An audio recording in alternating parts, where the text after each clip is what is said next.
a great nation. Yeah. Yes, good morning and welcome to today's edition of State of the Nation, our political program on Lagoon Radio, your number one online gospel radio in Nigeria, the official radio of the Anglican Diocese of Lagos. Yes, we are transmitting live from the Archbishop's Palace in Marina, Lagos. It's a beautiful Thursday morning, the 23rd day of June 2022. I am Anosike Chimezie, your regular host on the program. Yes, it is hitting up the 2023 general election. And like you all know, parties are getting set. But this morning, we'll be looking at the readiness of political parties towards the 2023 general election. And yes, I'm not alone in the studio. I have with me Honorable Olumakaiye Emmanuel Ajayi. He is SA Media to the Lagos Island Local Government Chairman and the former Councillor of Ward C3, Isalegogo, Lagos Island. Yes, Honorable, good morning and welcome to the program. Good morning. It's a pleasure to be here. Okay, you can download the app on Google Play Store and Apple Store. You can also follow us on our social media platforms. On Facebook, Lagoon Radio Nigeria. Of course, we are live on Facebook. You can stream and watch us live. And on Twitter and Instagram, it's Lagoonradio.Ng. You can listen to us directly via the link www.LagoonRadio.Ng. Yes, the primaries have been concluded. And we have the leading candidates. Can I say the major candidates, like it is being counted? The APC, the PDP, the Labour Party, and NMPP. Now, we want to look at, having conducted all these primaries, how are the parties ready? Do you see any readiness from all these parties? We have about 18 or 19 political parties. How ready are they for this 2023 general election? Thank you for having me here. What I'm going to say is this. I would say the parties are ready, but the level of their readiness is what is probably different. You understand? For the major parties, it's going to be a slap on them to tell us they're not ready for the elections. Although it's a certain number of months, it's a certain number of period before we get to the actual elections. But your readiness for every election as a political party should be at the end of the last election. The end of the last election, there's a structure of the party that needs to begin to work in preparation for the next election. Although it's the structure that battered the primaries we see.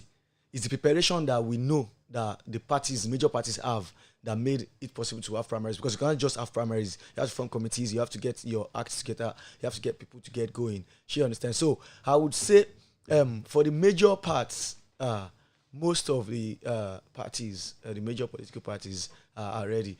What would now cause a differ is their level of readiness, as people would say. Are they more ready than the others? If I'm the one in the audience, what I will be prospecting at myself for responding to this is this. If you say they are ready, why are they not the VPs? Are they not released? I was coming to that. Okay, now you've mentioned it. The PDP, some section of PDP loyalists, they have said that PDP is more prepared than every other political party, because they have their VP nominee already, that the APC, the Labour, and MPP are still confused on whom to make their running mates in this election. And you are of the APC. So what do you have to tell us about that? The thing is this. For the PDP, in the period when the APC was the major opposition party, for an election like this, we as well would have been much more prepared than the incumbent. Because the reality of politics is this, and governance. As an incumbent, you are a political party. But because you're running the government, there are some things that has to do with governance. Although people will be like, and they are not supposed to clash, they are supposed to be two different things. Yes, they are two different things, but until you get into it, before you realize that there are some things that the incumbent will be working on that other parties are not working on. For instance, if I'm going to buttress that, when we were planning to come on board with President Muhammadu Buhari in 2015, we already know who our president was. We already know who his vice was, and we were just preparing for the election because we've had 4 years from the last loss of 2011 to be preparing for taking over power while not being in government. But the party that is an incumbent, they have other things of governance that they are doing. Initially, when they come on board, they are not from 2015, for instance, we were not preparing for election in 2019. From 2015, we were like, okay, we have to get the acts of governance together, we have to get ministers, we have to get this and that here and there. You understand? So it's not out of the ordinary that we are waiting for the VP of our party to be nominated. You understand? Is the expectability of governance. Although we have cases where people are like well prepared and they would eat you on board. But for this time around, it's not like that. But I mean, the VP's list has a time that it has to be released, and I'm sure we're going to get it shortly. Okay, are you not afraid that this might turn out like the situation we have in Yobe State now? The Machima and Ahmed Lawan situation. Are you not afraid that time may elapse and the person standing in as the VP may not relinquish that position? It's possible. Nothing is impossible, for crying out loud. But what I'm going to say is this. I told some people some time ago that the confidence of politicians, first before politicians, the confidence of our electorates, the people who are electing us here into this office, is higher than it was before. And there are things that cause that. We from 2019 till now, the last election to now, the confidence of the youth constituents of Nigeria is higher. The NSAS, the COVID-19 brought a new scheme of things to the open. And I told some people there at that time that because of this NSAS and what we're seeing now, some elected government officials will not return. Because the confidence of the electorate now, that's our people that I think they are the grassroots, they shook the entire nation to its foundation. Now, that confidence is transcending into the confidence of people who are politicians, but will see like, okay, I have a godfather, but I have to listen to my godfather if I want to become a politician. I want to listen to my godfather if I want to get a way to go out. In the past, Bachina wouldn't talk that he's not going to step down. He's going to quietly step down and envisage that probably they will offer him something else. But the way our politics is going, which is so exciting, the confidence that is coming into play, godfatherism cannot be evicted out. But what can happen is this: the confidence with which a godfather says, this is how I'm going to do it, and nobody checks him, is going down. Thank you. Okay, let's move to other political parties. Like there is this rumor that NNPP and Labour are planning a merger that will come with that third force. Now, being in the ruling party, are you afraid of that third force? Like you said, the confidence of the electorate are on the high these days. So are you afraid, or aren't you afraid of that third force that may? Because a lot of people have been saying it is time to get rid of PDP and APC, that we are tired of these two political parties. Are you afraid that that third force may affect the 2023 general election? I'm not afraid. I'm not afraid. But the thing is this: my being not afraid is because of several indices that are on play. Do you understand? My being not afraid of the third force is because of the candidates my own party is putting on board. Do you understand? No doubt, I'm not afraid, but I'm excited about the third force. No doubt, because I'm a politician who try to, as a progressive, who wants democracy to be run the way it should run. If it's run the way it should be run, the level of development of our nation is going to be further more higher than it is now. So what I'm going to say is this: the third force that we're talking about started with Shore, but somewhere along the line he lost touch with it. Probably, I don't know, I don't want to go into that. In the 2019 election, the third force wings were flew by Mugalu with ADC. She understand. Now, the increase. Some people are just recognizing that there's a third force. As a politician and a political student that were learning this process, we know that there has to be a third force. Initially, it was a one-party, almost a one-party system with PDP in the right of things. Now we have a two-party system. But in reality, if we want democracy to run the way it should be run and governance to run, we need more than two parties. So I'm excited about the third force that is coming on board because, for one, even within my party, it will make us stand on our toes. Even for PDP, we'll make them stand on their toes.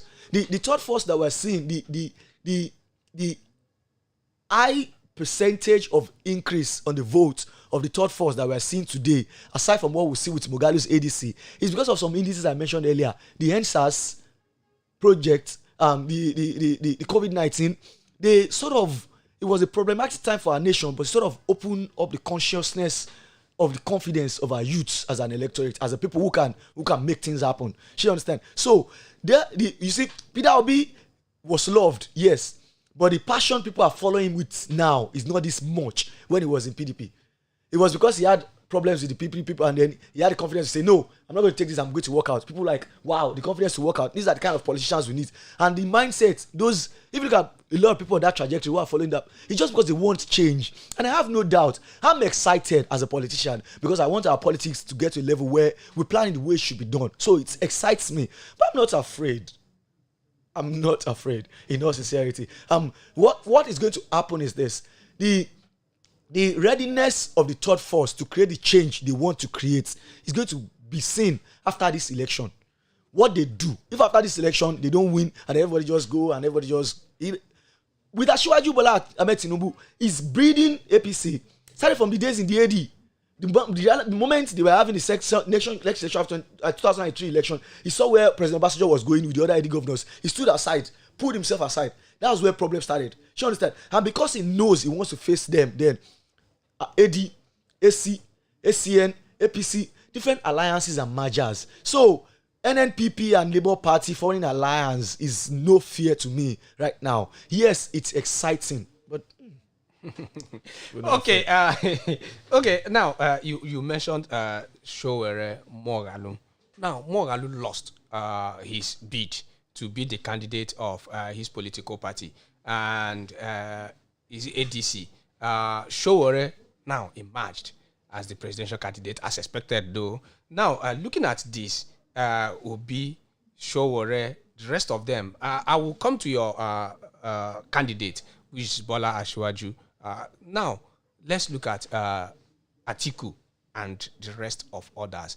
Having said about the third force aside, now, there is this opinion, like I said earlier, that they said PDP seemed to be more ready than every other political party in this race. And PDP has been talking tough that they are here to take over what belongs to them, according to one of the spokesmen. He said it is their right now to take over Nigeria. So what's your take on that? It's their right. They have a right to let them try it. I mean, we are all trying right now. But the thing is this. If you chase me out of my palace, Baba, from the first night that I'm out of that palace, I start planning and scheming, getting back, in quotes, my place. She understand? PDP's preparation for this election started since 2015. After losing, they needed to get their acts together, they needed to put themselves together. They know to a certain level that they can't, like President Buhari will use one term and then they will come and enforce and ensure that the chances for them to ensure that President Buhari didn't emerge in 2019 was very slim. You understand? But the moment they stepped down with that too, they came back on board and they started planning for this election. So absolutely, they are going to be much more ready. And because they are an existing party who have been in the federal place before, who knows the onions and the nitty-gritties of the process, I mean, they are expected to be ready. What I'm just going to say is with this, their readiness if they had known, they shouldn't have allowed Peter Obi to leave their space. She understand? Their over-readiness, she understand, caused that to happen. And let me tell you, the numbers of people that Peter Obi as a brand would have brought and lured into the PDP are higher. And if you look at numbers, I mean, like, for instance, Peter Obi as a brand left PDP and went to Labour Party. The moment he stepped into the place, for instance, their Twitter account, I mean, although we say there are those people who are the online voters are actually from the offline voters, you understand? But still, the brand itself is not a brand you should have allowed to exit your party. So even their over-readiness too has its own command. We that we are not ready, I mean, some candidates would think they are ready. Probably Ashwaju. Okay, you said I shouldn't come to that yet.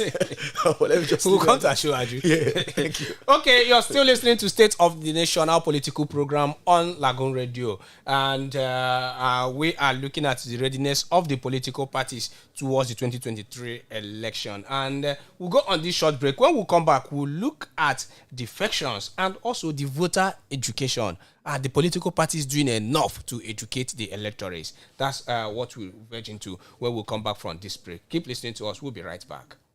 Undivided and poised, we will take a stand and build our land in faith to defend what is ours. Here we are as a people with one heart for one cause. We're determined to rebuild and restore. Where freedom rise and truth prevails. Our land where there's hope for us all. Our land where there's hope for us all. We have, we'll defend our land. We believe in this nation, and we know we'll get there. We'll rise. This is Lagoon Radio. Yes, we believe in this nation and we will all get there.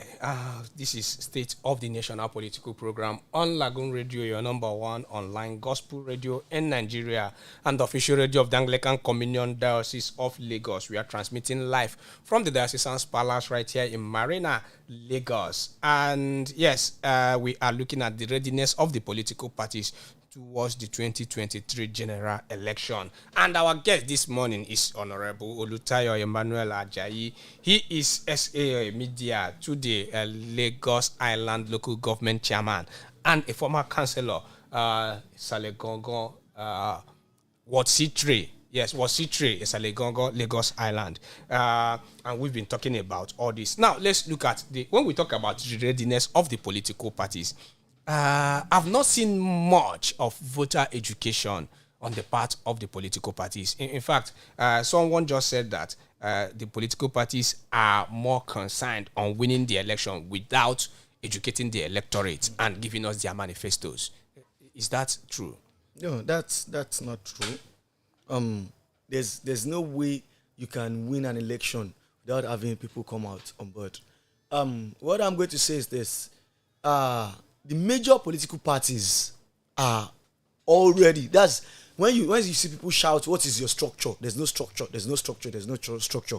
That's the essence of being structural as a political party. You understand? It's not when, yes, it might increase when the election is around the corner, but it's not when the election is here that you will be, like mobilizing your support for your people and telling your people to get ready for elections. As a political party in the All Progressive Conference, in my ward, in Ward C3, is Alegogon here.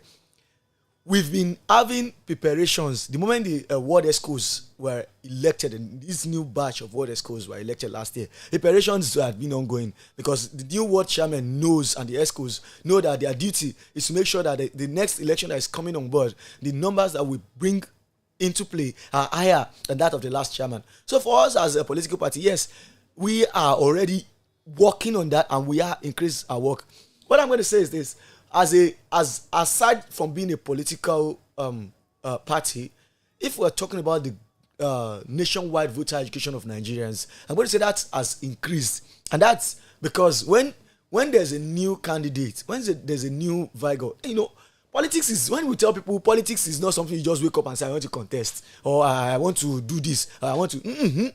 There's a process. There's a way. You understand that you have to go through and ensure that okay, this is how it is done. So in doing it the way it is done, in learning the ropes appropriately, you already know that you need your voters to know what they need to know and to be ready for election. So, but for the new guys who are coming on board, the vigor, you can see the increased number of people going for PVCs. Some people already have PVCs. They misplaced it. But some people, the passion of seeing that, yes, we can go there. Some people are just at home. ASU is on strike now. Is still now. If I'm afraid, or as a political party, I may be thinking that that's a big problem or something. No, but as a Nigerian who believes that the tenets of democracy, the way it should be done, and as a progressive who believes that progressivism is about us all, it's exciting. The increased voters registration that we're seeing now, but it's not just about voters registration, voters education, which was why when I mentioned to you that if the third force, when the third force emerges at the end of this election, because I know who is going to emerge as our next president, you understand? It's Asiwaju Bola Ahmed Tinubu. And when the third force, at the end of that election, it's their desire to be that third force that they are still talking about now that will determine if they will prepare for the 2027 election. If it's truly their desire, then Peter Obi won't leave Labour. He won't say, okay, when is next election? Okay, when is 2 years next election, you now come back. No, the work starts now. It continues from this time to make the structure and make your voters, aware they have to vote you. Thank you. Okay, one of our guests, Femi, he said, thank you, Lagoon Radio. Please, talking about the third force, I don't think that we will have any third force come 2023. And again, the political parties are not ready. They are more concerned in buying votes during the 2023 elections.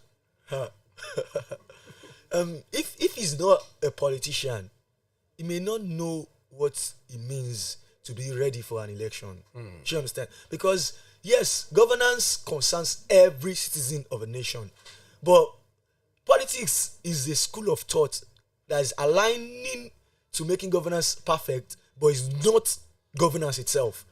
Do you understand? His own saying that we're not prepared, we're not going on out. Till yesterday, we still have voters registration that is ongoing in Lagos Island. I speak to you. The INEC, aside from going to Sura to register for a voter's card, they are going to different wards. Yesterday they were in St. John's School, our lawyer. Today they are going to be in another place. Next tomorrow they are going to be in another place. Work is still ongoing. My ward chairman was yesterday. He was in the ward in St. John's School, our lawyer, from the morning till the evening. I left in the morning. I came back around 5 in the evening. I still met him there with the INEC staffs. They were still registering people. So what is readiness if you are pushing your people? So the concept of readiness to some people as outsiders in the game of politics and insiders in governance, there are two different things.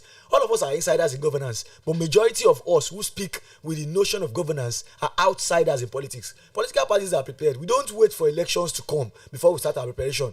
It's an ongoing process and we're working on it. We're not waiting to pay money to the election in Ekiti, even if it was 10,000 as being said online, or 5,000, even if it was 1,000 or 2,000, how much are you going to pay to all the people? Some people are passionate about the party, some people are passionate about the candidates, some people are passionate about, some people don't even do politics at all, but because somebody they are indebted to, or somebody they are loyal to, tell them, is this person I'm following? No, everybody just follows that person, him, and that's it. Okay, now you mentioned Ekiti. Ekiti had their election last Saturday, the governorship election, and yes, the APC candidate emerged with wide margin, and that will lead me to the statement made by the governor of Edo State, Governor Obaseki. He was in a PDP stakeholders meeting. He was saying that I want to quote him now, that I believe that some of you have these people in your households. If you had them, which political party they belong, they say obedient. these people are not ready for us again.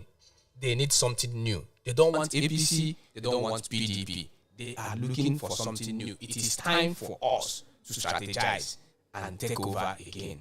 So, you said you are not afraid, but from the words of this governor, he seems to be afraid from what is happening, and we are talking about that wave. And he mentioned, and you also acknowledged, the surge in the PVC right now. So, as a governor saying this, maybe he has seen something. Someone said maybe he's not comfortable in the PDP anymore. Remember, he defected from APC to PDP. Yeah. Now, coming from the governor, and we are talking about this readiness, I will take you back again. From the angle of the PDP, do you think they are ready? They are ready, like I said before. Okay. But they made a mistake allowing P2B to exit. And that's just the reality. Because it's a brand, it was like we as a political party saying probably Governor Nasir El-Rufai or Ganduje, even though it's not going for second time, Governor Ganduje is exiting our party.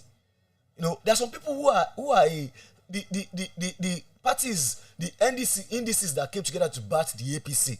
If one of them decides to pull out, it shakes you. So we APC are saying we are confident. PDP, they don't have a right to say they are confident. They have a right to be afraid. No, because it's a game of numbers. When you are, there's no way you allow. I mean, look at something. The day we finished our primaries, the next morning, the man they say his health is not okay. The man stood up the next morning and started all the presidential aspirants, both those who stepped down for him and those who didn't step down for him. The next 2-3 days, he went around all of them. He knows the game. He knows the game of numbers. Some of those people may say, I accept, it's Ashwaji that won the primaries, and they'll sit in their house, and people come and meet them, supposed to accept now. Come and work for us, mobilize your people, and they say, oh, no, I'm still in the APC, they're my people, go and work for that person. It happens. You understand? So PDP have a right to be afraid. They left a certain sector, a certain percentage of their numbers to live with P2B. And now, the thing is this, the brand of P2Bs increased leaving PDP. Take it or leave it. The numbers of P2B, not just the ones who were with him before. I mean, like the people who are now on the side. I'm like, there's this thing with the youth of Nigeria. There's like a trend. If we see that you are anti-government, you understand, because we are angry with government, we want to align with you and make that government suffer the more. So the moment if it was like a enigmatic candidate in the APC that people like, that youth people love, let's say the vice president Oshibajo, who moved out before the primaries, we are going to feel the same thing as well.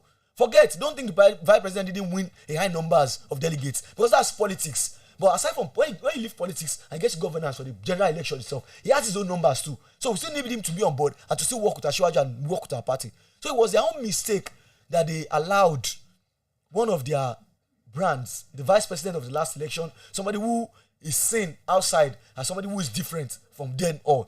It was their mistake. So they have a reason to be afraid of the third force. For us APC, I tell you, in fact, my excitement is on a personal note because I want further development for Nigeria. That's my excitement. Aside from that, we are not afraid of the third force. Yes, for you are not afraid. But yesterday, something happened on the floor of the Senate. A senator from Imo North moved from the PDP to the Labour Party. That's Senator Onyebuchi. Senator Onyewuchi. Now, the APC chairman, Senator Abdullahi Adamu, was seen yesterday in a meeting with APC senators.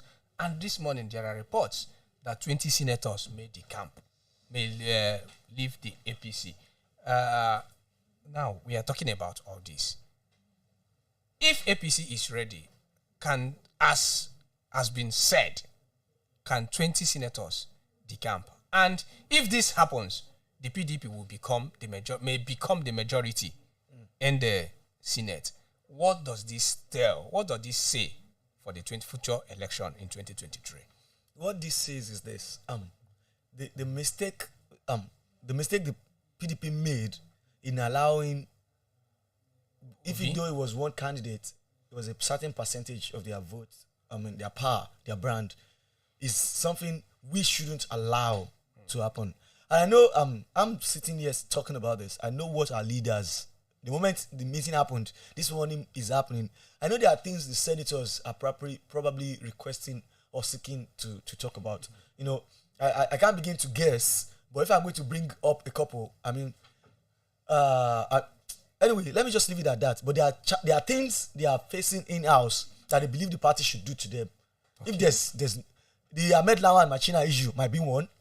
I mean, these are, you know, they are a caucus. In the House of Reps, the legislatures generally, they are a caucus. You might take this as an assembly for this local government, and an assembly in your own local government too, because they are inside the chambers together. They discuss, they put the ideas together. So their fight might be because of the Ahmed Lawan, which might be because of that. It might be because of other things. We have the issue of although that's passed now, for the issue of the electoral bill that they were supposed to sign. You know, the electoral delegates. Yes, you understand?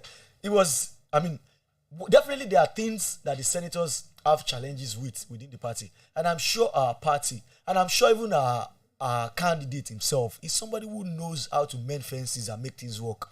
This will be settled shortly. Okay, let's talk about your candidate now, about his readiness. We're talking about political parties all this while. Asiwaju Ahmed Bola Tinubu. Yes, there have been a lot of issues surrounding his candidacy. Some people said his health, some said his age. Amidst all this, is he ready for this 2023 election? He's ready. He's absolutely ready. But no one is perfectly ready. He's absolutely ready. You understand? But nobody's perfectly ready. His absolutely readiness was, I would give an example. His absolute readiness that he has been planning about this was what happened when in January we had that President Goodluck Jonathan visited Aso Rock to talk, and the sources just brought it that is being pushed to be his spokesman rebutted that and said no, it's not happening. But the next morning, immediately to show Asiwaju Bola Ahmed Tinubu is absolutely ready to run for presidency of this nation. The next morning, he flew and went to Aso Rock to tell Buhari, Baba, I want to step into your shoes. I don't step on your feet. I mean, if he wasn't ready, he would still be ditching that. Good luck has gone to this. Is this Baba going to change his mind? Is he not going to allow me? Is this Buhari? He would still be jittery. No, he's ready. Is when he said when in one of his interviews, he said it's been his lifelong ambition to become president. You can't say it's your lifelong ambition to become something, and the time comes, the opportunity comes, you say you're not ready. Asiwaju is ready to become president of the Federal Republic of Nigeria. Should I tell you something? He's very ready, but his over-readiness was shaken in the process leading to the primaries. His over-readiness, his consultations, his people that is believed is bred, the people he feels they were going to work on this together. But when he got to the primaries, he was shaking himself. His foot was shaking. It was the crescendo of the foot shaking was the that was like the crescendo of his shaking of foot, because it's like and I tell people Emiloko Asiwaju does not have the confidence to face Nigerians and tell them Emiloko Egbekiniwa is my thought to presidency, bring this in. He wouldn't dare. People are getting it out of context. He wouldn't dare. The reality is this. Let me explain briefly this way. I am from the south. I'm a Yoruba man. You are from the north. You are a Fulani man. And you've been trying to get something for so long. And at the point you said you're not going to go for it anymore because you felt all hope was lost. And because I feel we have ideology and we can make things work together, I come to you and say, Abba, let's work this way. He said, no, we still do it doable. We can do it this way, we can do it this way. At the end of the day, after 8 years, when you finish, he will come back to Yoruba land. He won't say he will come back to me. But the two that sits in that battered APC, there were two main characters there. That's Asiwaju Bola Ahmed Tinubu representing the ACN and President Muhammadu Buhari representing CPC and some other factions. You can't put those ones aside. But where I'm going is this: when the two main candidates now believe that one has done his bid, I've tried my best for you. You've done 4 years, you've done your 8 years, you're rounding off, and I'll show interest. I expect you to tell every other person that as the president, this is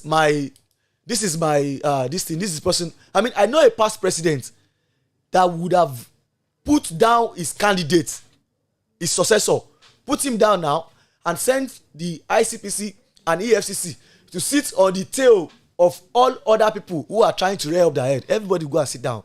But like the statement President Muhammadu made to all Nigerians, it was the same thing he did to the APC, showed to us in this primary. He said, I'm for nobody and for everybody. Tinubu himself, the frustration that he faced towards becoming the candidate, he said he lost hope totally. His overreadiness was brought to the grassroots, to the level where he didn't even expect he's going to have to fight to get that candidacy. But I think, like I tell people, he's my incoming president. But I told people when we argue, when we chat with my friends, I tell them that I want Ashwaji Bola Ahmed Tinubu to get the candidacy of our party, but I don't want him to get it on a platter of gold. I want him to sweat and work for it. If he does that, he's going to appreciate it the more. And I was in Abuja for the special convention, and although I missed his acceptance speech, I watched it on YouTube when I got home the next day. I'm like, watched like 6 times. One thing I could hear clearly was he saying that he thanks the people who fought him for the presidency, the other aspirants, because they made him to become a better person. So if he had confidence that he got to a stage, if he was believing that he has done it and he's going to get it, he had to go back into his shed and be like, God, is it, this is it. So his frustration, the height of the overconfidence that was brought to the low was when he said, if I supported you, there were 2 of us major candidates in the room. If I supported you, that the North should get it. And we are saying that bring it now to the Southwest. And at that time, you can remember some people were pushing Ahmed Lawan. Some people were saying because the PDP was bringing a northerner, we needed to bring a northerner. I told people it's because we don't have confidence in our own candidates. Even in all sincerity, I'm not even pushing for a religious entity in the whole thing, because if our politics is going to get to where it should get to, it should not be about the religion, it should not be about the tribe, it should not be about anything. It's putting forward credible candidates. But because of the early stages of our democracy in terms, I would say, okay, he said Emilokon was like, and remember also, it was not just in front of all Progressive Congress members, it was in the home state of the VP. He was telling them that he said it in Yoruba, don't say we have to keep our votes in our house. Don't say because of that. You have to bring this in. I already told Muhammadu Buhari that bring this in. It's coming to us in the Southerner. He now said, if it's coming to us in the Southerner, in the Yoruba race, because I was the one who was in the meeting where Buhari represented the North and I represented the South. So he wasn't. I would say it confidently to his face that Ashwaju, would you dare face Nigerians and tell them, bring it? He won't dare it. But it's within the party, within the space, not just within the party, within the Ogun State delegates. But as politics plays now, anything you talk. Okay, let's take one question. Someone said, his name is Samuel, he said, good morning, Honorable. Please, I was in St. John's Aroloya yesterday, but I couldn't get my PVC. Where they said I should go to the local government. Where is the local government located? The local government is at Sapas. That's on Freeman Street, opposite Phase 4. She understand. Okay. But the voter's card is not done in the local government. He said he went with his slip to get the PVC. Oh, I see. He's done it already. Yes, okay. He's done it to get the PVC. They've not brought it. It's going to be announced. Oh, she understands. It's going to be announced that this period issued. And I would also try to inform you when it does happen, so you can mention to our listeners that it's going to be there's time when the INEC is going to inform everybody that if you did your PVC between XYZ months, now it's time for you to go there. If he just goes now without being his period, it's just going to be a waste of time for him. Okay, Samuel, hope you are listening. When the time comes, we will inform you. Okay, let's go to something, still talking about readiness, let's go to something spectacular about this.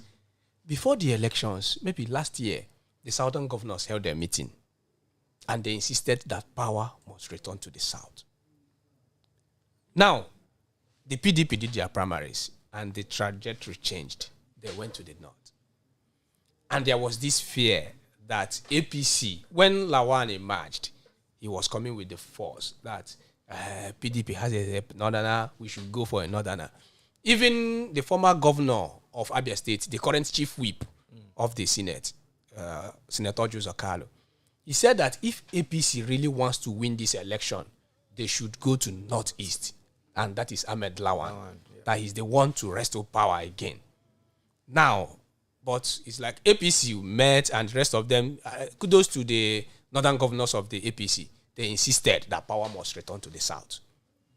Now, the power is in the south. The candidacy of the APC is in the south. And like I also said, the readiness. There is this fear that a Fulani man will continue till 2027. That they have the power. That they have more votes. And the rest of them, and which is in PDP. And also another man, the NMPP, Rabiu Musa Kwankwaso. Now it has been like this. In fact, someone said the next election is Wazobia. Tinubu, Atiku / Kwankwaso and Obi that we have to choose. Is now a regional election. So what are the chances of your candidate? And with the meeting of the southern governors, what are the chances of APC candidate Bola Tinubu? His chances, I still reiterate and remain focused on, are very high. The thing is this: you can't be the president of Nigeria and building your focus in your region. Nigeria is a multi-regional nation. You understand? And if you look back, like in the last 5-6 years, Asiwaju knew, like when I told you that he's prepared, he knew he was coming to become president. He knew he has intention to aspire. He has aspiration to become presidency. When things happen in Kano, if there's need for him to be present, he will show up there. When there's somebody's having a problem, a challenge, if there's need for him to be there, he's going to be there. When they were doing his colloquium, along the line, they brought it for the first time and took it to Kano. People were like, Lee, who? He has his reasons. You understand? The time he was dancing and piloting with the North, because the reality of politics is this: you can't win presidency in your region alone. You understand? So if you really want to become president, for instance, we know in the 1993, the Hope 93 issue of Moshood Kashimawo Abiola, everybody knew he was a builder with the North. He had businesses there. He had his interest, he's like in the space, because you can't become president with facing in your own area alone. So now, Asiwaju, who's been preparing for this, you've been seeing it.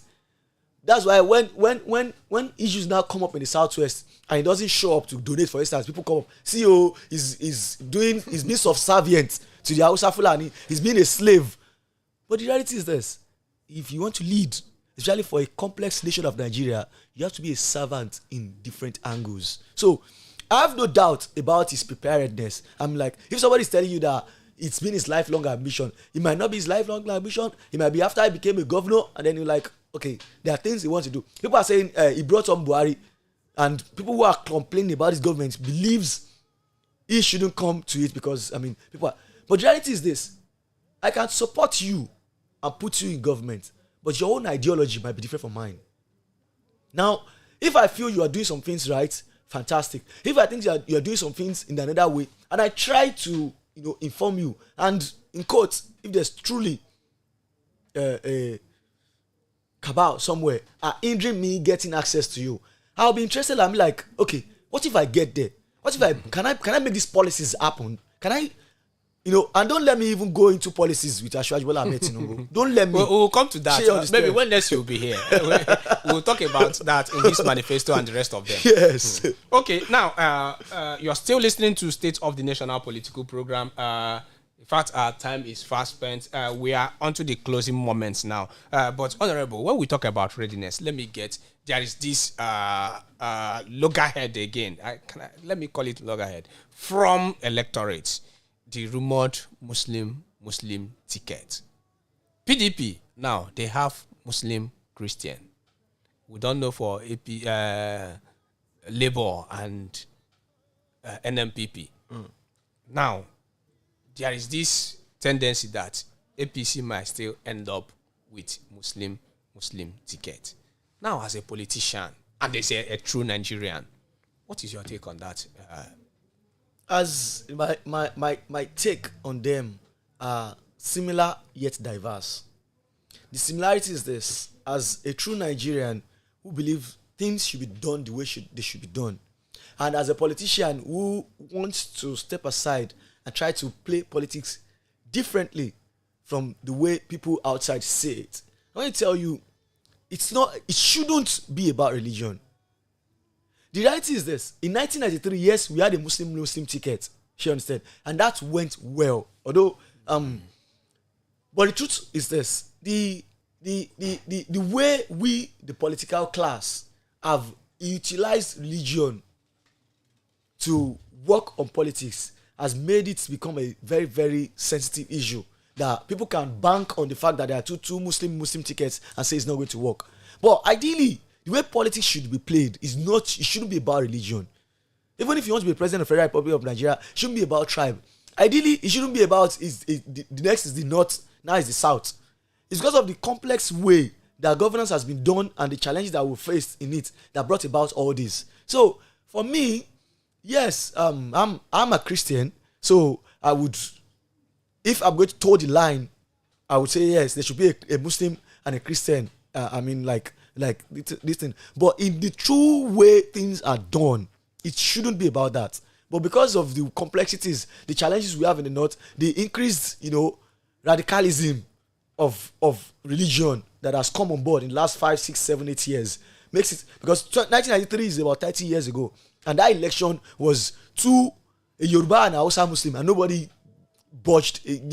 Nobody complained. It's not out of the ordinary because we don't have too much radicalism in our nation. But now with the radicalism now, it's going to be very, very sensitive. In all sincerity, I'm going to leave it to the leaders of our party, the All Progressive Congress, to know what they intend to do and how they intend to go about it. But nonetheless, for instance, when the PDP brought in Atiku rather, and people were saying that we needed to use Ahmed Lawan, I was furious. Not because I supported Asiwaju Bola Ahmed Tinubu, because I'm like, if we are banking because another party is choosing somebody for a side of the country, then we are afraid of our own structure. We don't have belief in our own candidates from the south. We don't have belief that we can make it work without. If the APC had, I was telling some members of our party that if the APC had picked Senator Ahmed Lawan, I'm going to be deflated from doing politics because it shouldn't be that way. We should, if we are saying we're a progressive party, we should play internal democracy the way it should be played, so that even as people are pointing negative fingers at the PDP now that you had an agreement, you can keep a gentleman's agreement. But this is a positive side for us on our own side. So Muslim, Christian, Muslim, whatever. It's candidates that can make Nigeria great the way we want it to be great that we want. Thank you. Okay, now before we close, what would be your advice to the members of the general public, the society at large? There has been those throwing banters, insults, and the rest of them. I remember the Labour Party candidate, he came on and said that if you're supporting me, no need to throw insults at the opposition. Focus on your support. And we've seen a lot of this banter and propaganda and the rest of them. As a politician also, what will be your advice to your supporters and others supporting other candidates? The reality is this: you can't be selling something and throwing aspersions as another brand that is selling the same thing you're selling. So some people who are gullible, they will believe you and they will buy into you. But some people who are sitting back and they'll be like, if you have a worthy market to sell, why demarket another brand? She understands. So what I'm going to say is this: Asiwaju Bola Ahmed Tinubu is a sellable candidate. The marketing that is getting so far, he has been getting it for long as a member of the opposition. She understand. So it's not new to us. The marketing that we've been seeing getting is not new in the political space. She understand. But to our supporters, both on both parties, all the parties, what I'm going to say is this: we politicians, after the elections, even during the elections as we speak, if there's if Atiku's daughter, I don't think he's going to get his daughter married during the period like this. If he's getting married now, Shiwaju and his people are going to be there. And we are here fighting. We need to learn that, yes, for the reason Peter Obi need to specifically come out to say supporters should not, it was because there's been a lot of stories about his supporter. They initially started with Atiku. So when they realized that Atiku was not like Asiwaju emerged, they faced Asiwaju, everything that they can throw at him. And I'm not blaming them because youths, the way we do our thing, the majority of people in Peter Obi scam are the young people. They infused the Labour Party. They made the Labour Party become much more functional when they came on board. So the way a young man, if you see even a young politician, the way he's going to respond to things, because you have what we first learned in politics is they say to Yoruba, in politics they don't. There's nothing you do, they will flog you and come here. Don't be naughty. They will say, hey, get out. Politics doesn't say get out. No matter how critical, how bad, how worse you are. So for us who are politicians already, who are political students, who are political class people, we know that we don't need to abuse, because there's no permanent enemies in politics. There's no permanent friends. It's only permanent interests. So because we all have the same interests right now and your interest is elsewhere, don't spoil something that is going to be good for you tomorrow because of your interest in you. So as supporters, yes, banter has come, like football banter has come. Yes, we sell our candidates, but you don't need to demarcate. Especially when you're sending negative vibes, you're sending wrong news, lies. When you're peddling, lies, starting up a racket online to brand lies and put it on another person's head, when you should use that energy in selling your own candidate. So I think it's not needed, seriously. Okay, you've been listening to State of the Nation, and we looked at the readiness of political parties towards the 2023 general election. And our guest has been Honorable Olumakaiye Emmanuel Ajayi. He is SA Media to the local government chairman, Lagos Island, and the former councillor, Ward C3, Isalegongo, Lagos Island. Thank you, Honorable, for talking to us this morning. Thank you, bro. We hope to see you when next we'll call on you. It's a pleasure always. And that will be the size of the package this morning. Thank you for listening to us. The program returns again on Thursday with another topic. Thank you, Sandra, for pressing the right buttons. And do enjoy your day. We are out. I am Anosike Chimezie. This is Lagoon Radio.